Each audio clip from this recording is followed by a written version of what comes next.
नमस्ते, सत श्री अकाल दोस्तों। मैं तब्रेज़ मंसूरी फिर एक बार आपका बहुत बहुत स्वागत करता हूं हमारे इस यूट्यूब चैनल में जिसका नाम है बिंदास बोलो। हमेशा की तरह इस बार भी मैं एक नई और अद्भुत कहानी के साथ आपके सामने पेश हुआ हूं। आज की कहानी है दिल्ली की ग्रेटर नोएडा की। ग्रेटर नोएडा में एक जगह है जिसका नाम है गौतम बुद्ध नगर। वहीं पर एक जगह है, उसका नाम है सूरजपुर। राजकुमारी ग्रेटर नोएडा में सरस्वती विहार में रहती थी। रोज़ की तरह राजकुमारी अपनी स्कूटी से जॉब पर जा रही थी। अचानक वहाँ पर दो लोग आते हैं। बाइक सवार थे दोनों, और दोनों ने हेलमेट पहने थे, और उनकी जो गाड़ी का नंबर था वो नंबर पर कुछ कपड़ा जैसा लगा हुआ था आगे और पीछे, ताकि नंबर प्लेट पता ना चले। और आने के साथ में उन्होंने बिना कोई बात किए राजकुमारी को 3 गोलियां दाग दी, और वो 3 गोलियां लगने से राजकुमारी की स्पॉट पे मौत हो गई। जैसे ही उसकी हत्या हुई वहाँ पर हड़कंप मच गया, लोग इकट्ठा हो गए। लोगों ने वहाँ पर पुलिस को बुलाया।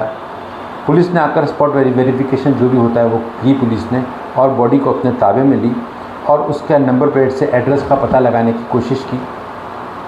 पुलिस ने वहाँ पर आसपास पता करने की कोशिश की कि सीसीटीवी फुटेज में शायद कुछ पता चले। काफ़ी खंगाला गया, मगर वो लोग दिखाई भी दिए सीसीटीवी फुटेज में, मगर वो लोग दोनों ने हेलमेट पहने थे और बाइक पर थे, और उनकी बाइक का नंबर नज़र नहीं आ रहा था, इसलिए वो लोग डिटेक्ट नहीं हो पाए पुलिस से। पुलिस और आसपास के लोग परेशान थे कि एक महिला का कोई इस तरह सरेआम कैसे कत्ल कर सकता है, वो भी गोलियां मारकर। 3 गोलियां। राजकुमारी के घर का एड्रेस निकाला गया। घर का एड्रेस निकालने के बाद में पुलिस ने उनको बुलाई। उनको बुलाने के बाद में वो लोग आए वहाँ पर, और राजकुमारी के पति और बेटी दोनों ने उसको राजकुमारी को पहचान लिए और कहा कि यही है। उसकी बेटी ने कहा ये मेरी माँ है, और उसके पति पुष्पेंद्र ने कहा कि ये मेरी पत्नी है। और पुष्पेंद्र दहाड़े मार मार कर रोने लगा। उसके रोने का कोई हिसाब नहीं था। लोग उसको समझा रहे थे, मगर वो समझने को तैयार नहीं था। रोते रोते वो 1-2 बार बेहोश भी हो गया। इतना ज़्यादा फील हुआ अपनी पत्नी के मर्डर का। पुलिस को ये समझ में ही नहीं आ रहा था कि इन्वेस्टिगेशन कहाँ से शुरू करनी चाहिए। पुलिस ने फिर एक बार सीसीटीवी फुटेज खंगाला, मगर फिर वही के वही आया। 2 लोग दिख तो रहे थे, मगर वो लोग के चेहरे पर हेलमेट था और बाइक का नंबर नहीं दिखाई दे रहा था।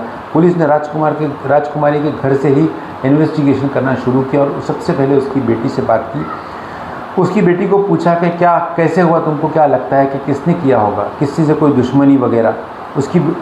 राजकुमारी की बेटी ने बताया कि मेरी माँ ब्याज का धंधा करती थी, लोगों को ब्याज का पैसा देती थी और खुद जॉब पे भी जाती थी, मगर वो जो भी लेन देन करती थी वो लेन देन एक डायरी में मेंटेन करती थी, और वो डायरी उसने दी पुलिस को। वो डायरी को भी पुलिस ने खंगाली, पर कुछ खास उसके हाथ में नहीं आया पुलिस के। और राजकुमारी की बेटी ने बताया कि ब्याज का पैसा जो वो मार्केट में देती थी और लेती थी, उस वजह से उनकी काफ़ी लोगों से दोस्ती भी थी और काफ़ी लोगों से दुश्मनी भी थी। ठीक उसी तरह हमारे रिश्तेदारों में भी कुछ लोगों के बीच दुश्मनी थी। मेरी मौसी को भी उन्होंने पैसा दिया था, और उससे हमारी दुश्मनी चल रही थी। तो मुझे ऐसा लगता है कि ये जो मर्डर हुआ है ये मेरी मौसी ने करवाया है। पुलिस ने तुरंत उसकी मौसी को बुलवाया और उसके पूरे परिवार को बुलवाया। पूरी तरह से पुलिस ने छानबीन की। छानबीन करने के बाद में पुलिस को ये बात समझ में आ गई कि शायद राजकुमारी की बेटी को ही कुछ गलतफहमी हो रही है, इन लोगों का इसमें कोई भी इन्वॉल्वमेंट नहीं है।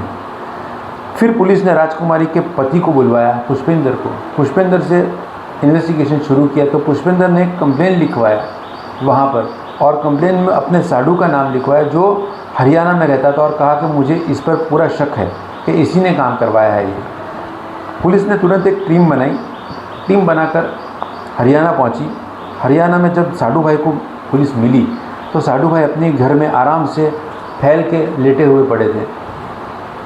पुलिस ने जब उन्हें देखा, तभी उन्हें समझ में आ गई आधी से ज़्यादा बात कि ये इंसान नहीं कर सकता कत्ल, क्योंकि कोई भी कातिल कत्ल करने के बाद अपनी जगह पर कभी भी नहीं रहेगा, और ये तो आराम से अपने घर में है। मगर फिर भी पुलिस ने पूरी तरह से इन्वेस्टिगेशन किया। इन्वेस्टिगेशन में उसने बताया कि हमारा और उसका एक प्रॉपर्टी का मामला चल रहा है, मगर मेरा ये जो मर्डर हुआ है इसमें मेरा कोई भी हाथ नहीं है। उसने अपना मोबाइल लोकेशन वगैरह सब बताया, पुलिस ने मोबाइल का लोकेशन वगैरह इंक्वायरी किया, सब कुछ पता चला कि ये वहाँ से गया ही नहीं था, ये हरियाणा में ही था जब इसका जब राजकुमारी का दिल्ली में मर्डर हुआ था। ये घटना 26 सितंबर 2023 की है। इस घटना के 3-4 दिन के बाद में पुलिस नोएडा में नाकाबंदी कर रही थी, उसी जगह पर जहाँ पर राजकुमारी का मर्डर हुआ था।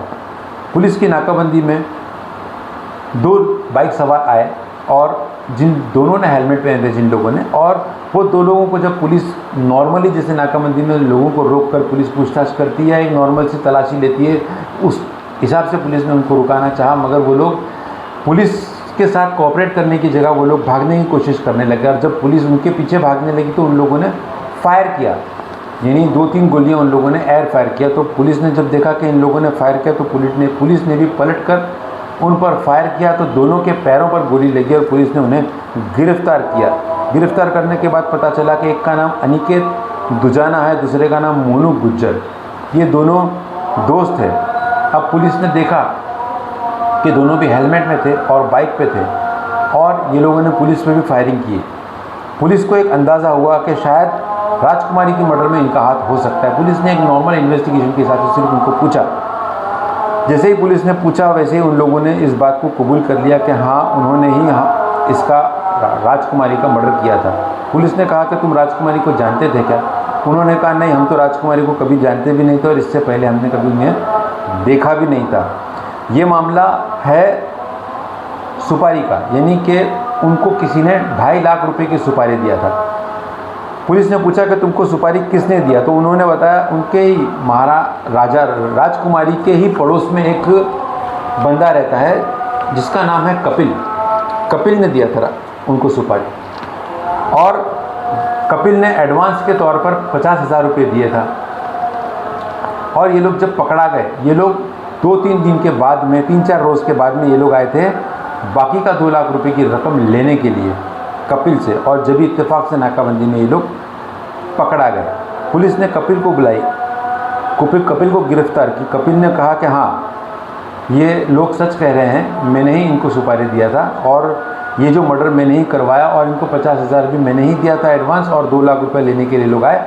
तब ये लोग दोनों नाकाबंदी में गिरफ्तार हो गए। मगर ये मर्डर में मैं अकेला नहीं हूँ, बल्कि ये मर्डर का मास्टरमाइंड कोई और है। पुलिस ने कहा कि मास्टरमाइंड कौन है, जब उसने नाम लिया तो पुलिस को भी चक्कर आ गई सुनकर, पुलिस के भी पैरों तले ज़मीन खसक गई। उसने नाम लिया राजकुमारी के पति का, यानी पुष्पेंद्र का। पुलिस ने तुरंत पुष्पेंद्र को गिरफ्तार किया। पुष्पेंद्र को गिरफ्तार करने के बाद में, हाँ, ये मैं आपको बता दूं कि ये वही पुष्पेंद्र है जो दहाड़े मार मार कर रो रहा था अपनी पत्नी के मर्डर पे, और जो 2-2, 3-3 बार बेहोश हो गया था, जिसको लोग समझा रहे थे कि बस करो, कितना रोगे, अपनी सेहत का ख्याल करो। ये वही पुष्पेंद्र है, इसी ने करवाया। जब पुलिस ने पुष्पेंद्र से कड़ाई से पूछताछ की तो उसने बताया कि मर्डर में एक और आदमी शामिल है उसके साथ में। अब पुलिस ने कहा अब ये कौन है? उसने कहा जीतू नाम का एक शख्स है जो उसका राजकुमारी का पुराना प्रेमी था, यानी शादी जब हुई इसकी, शादी से पहले ये उसका प्रेमी रहा करता था, मगर उससे शादी नहीं हो सकी और राजकुमारी की शादी पुष्पेंद्र से हो गई। पुष्पेंद्र ने भी इसमें पूरी तरह से भाग लिया है इस मर्डर में, और जीतू ने भी भाग लिया है इस मर्डर में पूरी तरह से। पुष्पेंद्र ने एक और नाम बताया कि चाचा भी शामिल है, यानी उसका ही चाचा, पुष्पेंद्र का चाचा भी इसमें शामिल है। पुलिस ने पुष्पेंद्र से पूछताछ के दौरान सारी जो हकीकत थी वो सारी हकीकत बाहर निकाल ली पुष्पेंद्र से, और फिर पुलिस ने जीतू को बुलाया, जीतू को लाने के बाद में जीतू ने भी कहा कि हाँ, मैं भी इसमें शामिल हूँ। जीतू क्यों शामिल है और पुष्पेंद्र ने क्यों मर्डर किया, सवाल है। पुलिस ने उनसे सवाल किया। पुष्पेंद्र ने कहा कि अगर मैं अपनी वाइफ का, यानी राजकुमारी का मर्डर नहीं करवाता तो वो मेरा मर्डर करवा देना चाहती थी, और ये बात मुझे जीतू ने कहा था। जीतू ने मुझे 2 साल पहले फ़ोन करके बताया कि राजकुमारी तुम्हारा मर्डर कर देना चाहती है। मैंने कहा कि ये हो ही नहीं सकता है, तो जीतू ने मुझे एक ऑडियो रिकॉर्डिंग भेजा जिसमें राजकुमारी की और जीतू की बातचीत हो रही थी, और राजकुमारी साफ तौर पर कह रही थी कि मैं अपने हस्बैंड को, पुष्पेंद्र को मरवा देना चाहती हूँ। और कहा कि राजकुमारी की घनिष्ठ दोस्ती थी जीतू के साथ में। और ये सुनने के बाद में पुष्पेंद्र ने कहा कि जब भी मैंने ये तय कर लिया था कि अब मैं इसे नहीं छोड़ूंगा, क्योंकि मुझे अगर बचना है, मुझे अगर ज़िंदा रहना है तो मुझे इसको मारना ही पड़ेगा। ये बात 2 साल पहले की, और मैं 2 साल से राजकुमारी के टारगेट पे था कि यानी किसी भी तरह ये मेरे हत्थे चढ़ जाए और मैं इसका कत्ल करवा दूं। मगर मैं इस तरह से कत्ल करवाना चाहता था कि इसका मर्डर भी हो जाए और मैं गिरफ्तार भी नहीं हूँ ये मामले में। ये ही मेरे दिमाग में चल रहा था। और वो ऑडियो रिकॉर्डिंग जो मैंने सुना था, जो मुझे जीतू ने भेजा था, वो मेरे बार बार दिमाग में घूमती थी। इसलिए कपिल के साथ में जीतू भी शामिल हो गया और जीतू ने उससे कुछ पैसे भी ले रखे थे राजकुमारी से, जो जीतू लौटाना नहीं चाहता था। और कपिल ने भी इसीलिए ये मर्डर में हिस्सा लिया कि उसने भी पैसा लिया था और वो भी राजकुमारी को पैसे लौटाना नहीं चाहता था। और चाचा की जो बात है, चाचा का भी वही था। हर किसी की तरह चाचा ने भी पैसे लिए थे राजकुमारी से और वो भी उसे लौटाना नहीं चाहता था। और पुष्पेंद्र ने यह कहा था कि जब राजकुमारी मरेगी, इन सब से कहा था, तीनों लोगों से, कि जैसे ही राजकुमारी मरेगी मैं तुम्हारा जो भी पैसा बाकी है वो सब माफ़ कर दूंगा, मैं तुमसे मांगने नहीं आऊँगा। इस तरह राजकुमारी की हत्या में ये 4 लोग शामिल थे। और वो जो 2 सुपारी किलर थे, उन लोगों को कपिल ने सुपारी दिया था। वो लोग कपिल के जानने पहचानने वाले थे, वो लोग कपिल के गांव के ही थे। पुष्पेंद्र ने राजकुमारी की हत्या करने की और भी एक वजह थी। वो वजह ये थी कि राजकुमारी का 6 लाख रुपया कैश घर में पड़ा हुआ था और एक रूम था, एक घर था, मकान था, जो राजकुमारी के नाम पे था और जो राजकुमारी के मरने के बाद में पुष्पेंद्र के नाम पे हो जाने वाला था। और 6 लाख रुपए भी पुष्पेंद्र के हो जाते थे अगर ये मर जाती तो। इसलिए ये सारी चीज़ों को सोचकर पुष्पेंद्र ने मर्डर का प्लान किया। ये जो मर्डर हुआ था, ये हुआ था 6 सितंबर 2023। फिर उसने बताया कि जिस दिन ये मर्डर हुआ था उस दिन पुष्पेंद्र पूरी तरह से जो शूटर्स के टच में था।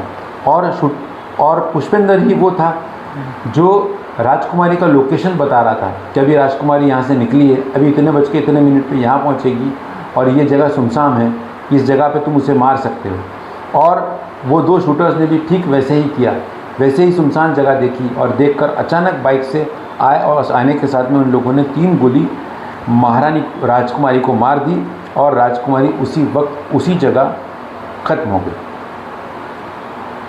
तो ये थी आज की कहानी। किसी को पैसा देना भी आज की तारीख में गुनाह जैसा हो गया है। तो ये थी आज की पूरी कहानी। और ये कहानी से हमारा मकसद आपको डराना नहीं है, बल्कि ये आपको समझाना है कि सतेज रहिए, आप होशियार रहिए और हर एक चीज़ में अपना दिमाग चलाइए। राजकुमारी की उम्र थी 40 साल और वो जो शूटर था जिसका नाम था रविंद्र उर्फ मोनू गुज्जर, उसकी उम्र थी 27 साल। और अनिकेत उर्फ दुजाना की उम्र 21 साल थी। यानी ये छोटी छोटी उम्र के लड़के लोग, अभी ये लोग भी अंदर है, ये सब के सब अंदर है। और पुलिस का इन्वेस्टिगेशन चल रहा है, इन्वेस्टिगेशन बल्कि कोर्ट में मामला चल रहा है। और ऐसी उम्मीद की जाती है कि इन्हें इस मामले में कड़ी से कड़ी सज़ा मिलेगी। तो आज की कहानी यहीं पर समाप्त होती है। फिर मिलेंगे एक नई और अद्भुत कहानी के साथ। तब तक के लिए मुझे इजाज़त दीजिए। आदाब, नमस्ते, शास्त्री।